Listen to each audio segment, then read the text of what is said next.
تیسری چیز تہجد کی پابندی، یعنی رات کے وقت اٹھ کر نماز پڑھنا، یہ ایسی چیز ہے اس کی وجہ سے اللہ تعالیٰ انسان کے درجات کو بلند فرماتا ہے۔ اب ذرا ایک بات سنیں، اس کا فائدہ کیا ہوگا؟ بہت سارے فوائد ہیں، ایک دو باتیں بتا دیتا ہوں۔ جو راتوں کو اٹھ کر تہجد کا اہتمام کرے گا اس کے اندر اخلاص کامل درجے کا ہوگا۔ یہ رات کی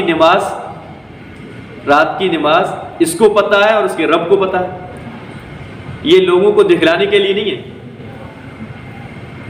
اس کے علاوہ جتنی بھی نمازیں ہیں وہ تو برسر عام مسجد میں جاتے ہیں، اگلی صف میں نماز پڑھتے ہیں، اس کا حکم بھی یہی ہے، سب دیکھ رہے ہیں۔ مگر تہجد کی نماز ایسی ہے کہ عام لوگوں کے نظروں سے انسان محفوظ ہوتا ہے، یہاں تک کہ اس کے گھر والوں کو بھی پتہ نہیں چلتا یہ شخص کھڑا ہو گیا اور اللہ کے سامنے مناجات کر رہا ہے، قیام میں، قعود میں، اور جو ہے وہ جلسے کی حالت میں ہے، مناجات کی حالت میں ہے، تلاوت کی حالت میں ہے، ذکر و اذکار کی حالت میں ہے۔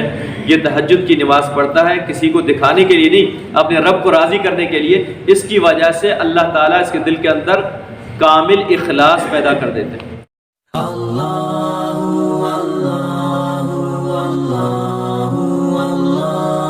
من الشیطان الرجیم، بسم اللہ الرحمن الرحیم۔ ان الذين قالوا ربنا الله ثم استقاموا تتنزل عليهم الملائكة الا تخافوا ولا تحزنوا وابشروا بالجنة التي كنتم توعدون۔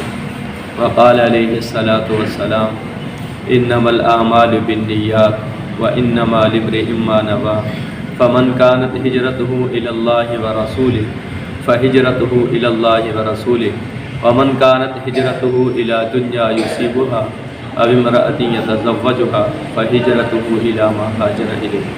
صدق الله العظيم وصدق الرسول النبي الكريم ونحن على ذلك لمن الشاهدين والشاكرين والحمد لله رب العالمين۔ تمام درود شکر اللهم صل على سيدنا محمد النبي الأمي وعلى آله وسلم تسليما۔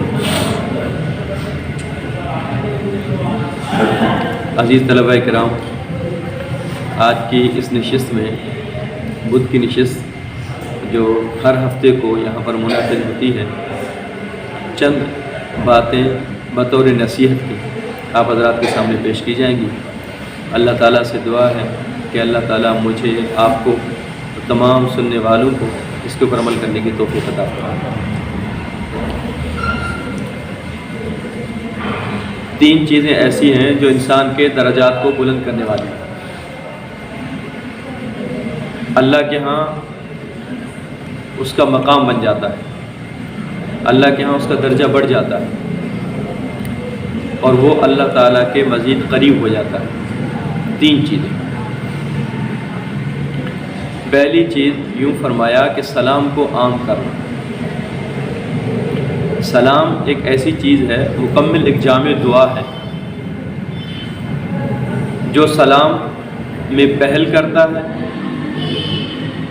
اس کو اجر و ثواب تو الگ ملتا ہے، اس کے فوائد الگ ہیں، مگر یاد رکھیں ساتھ ساتھ ایک مکمل جامع دعا اپنے ساتھی کو دے رہا ہے، اور پھر سننے والا اس کا جواب دیتا ہے تو گویا کہ وہ بھی ایک مکمل طور پر ایک جامع دعا اس کے حوالے کر رہا ہے، اور اس جامع دعا کے اندر خاص طور پہ سلامتی کے الفاظ ہیں، اور سلامتی ایسی چیز کو کہا جاتا ہے کہ جس میں انسان ہمیشہ عافیت کے ساتھ ہو، سکون کے ساتھ ہو، راحت کے ساتھ ہو، بیمار جسمانی اعتبار سے، مالی اعتبار سے اور ہر اعتبار سے، دنیاوی اور اخروی تمام پریشانیوں سے یہ شخص بری ہو، تو ہم کہیں گے یہ گویا کہ یہ محفوظ ہے، یہ سلامت ہے۔ تو سلام کے اندر یہ الفاظ موجود ہیں۔ سلام کرنے کا فائدہ کیا ہے؟ سب سے بڑا فائدہ پہلا یہ ہے کہ اللہ تعالیٰ اس کی برکت سے دل کی قدورتوں کو ختم کرتے ہیں، اور دل کے اندر جتنی بھی نفرتیں ہوتی ہیں اللہ تعالیٰ ان نفرتوں کو ختم کر دیتے ہیں۔ اور دوسری بات، کبر کو اللہ تعالیٰ ختم کر دیتے ہیں۔ تکبر، بڑائی، یہ تو شیطان کا شیوا ہے۔ شیطان نے اپنے آپ کو بڑا سمجھا، پھر اس بڑائی کے اوپر دلیل دی، مگر اللہ تعالیٰ نے اس کی دلیل کو سنا نہیں، اس دلیل کا جواب نہیں دیا، بلکہ یوں کہا کہ یہاں سے نکل جائیں اور تیرے گردن میں قیامت تک لعنت کا طوق ہے۔ پھر شیطان بارگاہ الہی سے نکلا اور پھر زمین کے اندر یہاں پر آ گیا، فخرج منہا فإنک رجیم وإن علیک لعنتی الی یوم الدین۔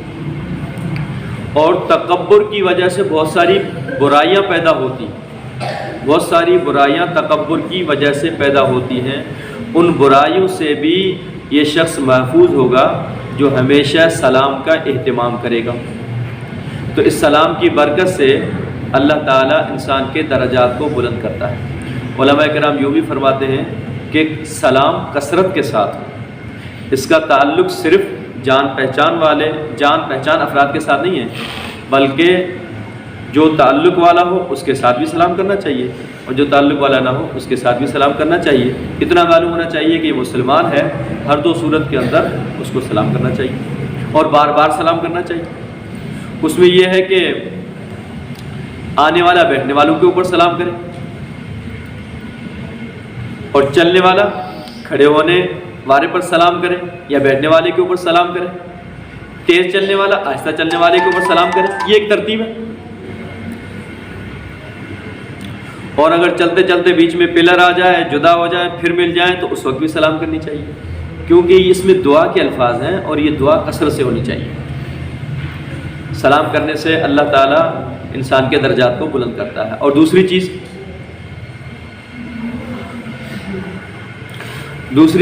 کھانا کھلانا، ایک دوسرے کی دعوت کرنا، یہ بھی ایک ایسا عمل ہے جس کی وجہ سے اللہ تعالیٰ انسان کے درجات کو بلند کرتا ہے۔ اس سے بھی باہمی محبت پیدا ہوتی ہے، الفت پیدا ہوتا ہے، بہت ساری رنجشیں ختم ہو جاتی ہیں۔ بعض مرتبہ ایسا ہوتا ہے کہ دل میں کوئی ایسی بات رہ جاتی ہے، کوئی جھگڑے کے اعتبار سے، نفرت کے اعتبار سے، بدگمانی کے اعتبار سے، مگر جب ایک دوسرے کی دعوت ہوتی ہے، ایک دوسرے کو کھانا کھلاتے ہیں تو اللہ تعالیٰ دل کو صاف کر دیتے ہیں، پاک کر دیتے ہیں۔ تو اس دعوت کی برکت سے اللہ تعالیٰ دلوں کو صاف کرتے ہیں، پاک کرتے ہیں۔ اس پہ ایک یاد ہے، ایک مرتبہ کسی نے پوچھا کہ اے ابراہیم، اللہ تعالیٰ نے آپ کو اپنا خلیل بنایا ہے، تو ایسی کون سی خوبی تھی جس کی وجہ سے اللہ تعالیٰ نے آپ کو اپنا خلیل بنایا؟ تو حضرت ابراہیم علیہ السلام نے 3 باتیں ارشاد فرمائیں۔ اس میں سے ایک بات میں آپ کو بتا دیتا ہوں۔ ایک تو یہ تھی کہ بھئی اللہ کے حکم پر میں کسی دوسرے کے حکم کو ترجیح نہیں دیتا، اللہ کے حکم پر میں کسی دوسرے کے حکم کو ترجیح نہیں دیتا۔ اور دوسری بات کہ جس چیز کا ذمہ اللہ تعالیٰ نے خود لیا ہے میں اس چیز کے در پر نہیں ہوتا۔ رزق کا ذمہ اللہ تعالیٰ نے لیا ہے، لہٰذا میں رزق کے لیے پریشان نہیں ہوتا۔ اور تیسری چیز، صبح کا یا شام کا، صبح کا کھانا ہو یا رات کا کھانا ہو، میں اس وقت تک نہیں کھاتا جب تک کہ میرے ساتھ کوئی مہمان نہ ہو، کیونکہ مہمان اپنی روزی اپنے ساتھ لے کر آتا ہے، اور جب جاتا ہے تو برکت چھوڑ کر جاتا ہے اور میزبان کے گناہ لے کر جاتا ہے۔ تو ایک بہت بڑا عمل ہے، اور سب سے بڑی بات مہمان نوازی کی وجہ سے، کھانا کھلانے کی وجہ سے بخل کی بیماری سے اللہ محفوظ کرتے ہیں، اور ساتھ ساتھ بخل سے پیدا ہونے والی برائیوں سے بھی اللہ محفوظ کرتے ہیں۔ بعض مرتبہ بخل ایسی چیز ہے جہاں پر نفقات واجبہ ہیں، فرائض ہیں، جہاں پر خرچ کرنا فرض ہے، واجب ہے، بخل کی وجہ سے وہاں پر بھی انسان خرچ نہیں کرتا، وہاں پر بھی خرچ نہیں کرتا۔ تو جو کھانا کھلائے گا، مہمانوں کو کھلائے گا، اللہ تعالیٰ اس کے اندر سخاوت کا مادہ پیدا کریں گے، تو جہاں خرچ کرنا ہوگا وہاں پر بھی خرچ کرے گا، اپنی بیوی بچوں کے اوپر بھی دل کھول کر خرچ کرے گا، ماں باپ کے اوپر بھی دل کھول کر خرچ کرے گا، غربا کے اوپر، فقراء کے اوپر، مساکین کے اوپر، مدارس کے اوپر، یتیموں کے اوپر، سب کے اوپر دل کھول کر خرچ کرے گا، جبکہ اس کی عادت بنی ہوئی ہے کہ مہمانوں کو کھانا کھلا، اس کی وجہ سے اللہ تعالیٰ اس کے درجات کو بلند فرمائیں گے۔ تیسری چیز، تہجد کی پابندی، یعنی رات کے وقت اٹھ کر نماز پڑھنا، یہ ایسی چیز ہے اس کی وجہ سے اللہ تعالیٰ انسان کے درجات کو بلند فرماتا ہے۔ اب ذرا ایک بات سنیں، اس کا فائدہ کیا ہوگا؟ بہت سارے فوائد ہیں، ایک دو باتیں بتا دیتا ہوں۔ جو راتوں کو اٹھ کر تہجد کا اہتمام کرے گا اس کے اندر اخلاص کامل درجے کا ہوگا۔ یہ رات کی نماز اس کو پتہ ہے اور اس کے رب کو پتہ ہے، یہ لوگوں کو دکھلانے کے لیے نہیں ہے۔ اس کے علاوہ جتنی بھی نمازیں ہیں وہ تو برسر عام مسجد میں جاتے ہیں، اگلی صف میں نماز پڑھتے ہیں، اس کا حکم بھی یہی ہے، سب دیکھ رہے ہیں۔ مگر تہجد کی نماز ایسی ہے کہ عام لوگوں کے نظروں سے انسان محفوظ ہوتا ہے، یہاں تک کہ اس کے گھر والوں کو بھی پتہ نہیں چلتا یہ شخص کھڑا ہو گیا اور اللہ کے سامنے مناجات کر رہا ہے، قیام میں، قعود میں، اور جو ہے وہ جلسے کی حالت میں ہے، مناجات کی حالت میں ہے، تلاوت کی حالت میں ہے، ذکر و اذکار کی حالت میں ہے۔ یہ تہجد کی نماز پڑھتا ہے کسی کو دکھانے کے لیے نہیں، اپنے رب کو راضی کرنے کے لیے۔ اس کی وجہ سے اللہ تعالیٰ اس کے دل کے اندر کامل اخلاص پیدا کر دیتے ہیں۔ دوسری بات، جو تہجد کا اہتمام کرنے والا ہوگا وہ دوسری نمازوں کا بھی بدرجہ اولا اہتمام کرنے والا ہوگا۔ کیوں کہ جو مشکل چیز کو پکڑتا ہے تو اس سے کم درجے کی مشکل چیزیں اس کے لیے آسان ہو جاتی ہیں۔ ٹھیک ہے، اب آپ دیکھ لیں، تہجد کی نماز میں زیادہ مشقت ہے بنسبت بقیہ 5 نمازوں کے، تو جو مشقت والی نماز کا اہتمام کرے گا تو باقی جو 5 نمازیں ہیں، فجر، ظہر، عصر، مغرب، عشاء، ان کا پڑھنا اس کے لیے آسان ہوگا کہ نہیں ہوگا؟ پڑھنا آسان۔ جس شخص کے اندر اتنی ہمت طاقت ہو کہ وہ 2 وقت، 3 وقت، 4 وقت تک وہ بھوکا رہ سکتا ہو، تو ایک وقت کا بھوکا رہنا اس کے لیے مشکل نہیں ہوگا، اس کے لیے آسان ہوگا۔